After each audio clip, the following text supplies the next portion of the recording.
স্বাধীনতার পক্ষ ও বিপক্ষ শক্তি সাজিয়ে আওয়ামী লীগ ব্যবসা করেছে। বিএনপি সেই পথে হাঁটতে চায় না বলে মন্তব্য করেছেন বিএনপির স্থায়ী কমিটির সদস্য সালাউদ্দিন আহমেদ।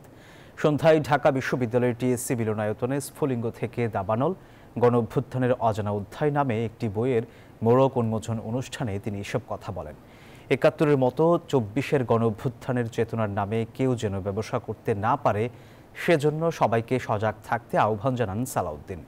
বলেন, আওয়ামী লীগ কোনো রাজনৈতিক দল নয়, বরং জাতীয় নিরাপত্তার জন্য হুমকি।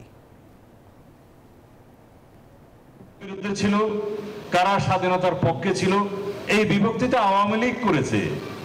স্বাধীনতার পক্ষের এবং বিপক্ষের শক্তি সাজিয়ে স্বাধীনতার চেতনা, মুক্তিযুদ্ধের চেতনা বিক্রি করে তারাই ফায়দা নিয়েছে। সেই একই রাজনৈতিক অস্ত্রকে আমরা ব্যবহার করব? আমরা করতে পারি?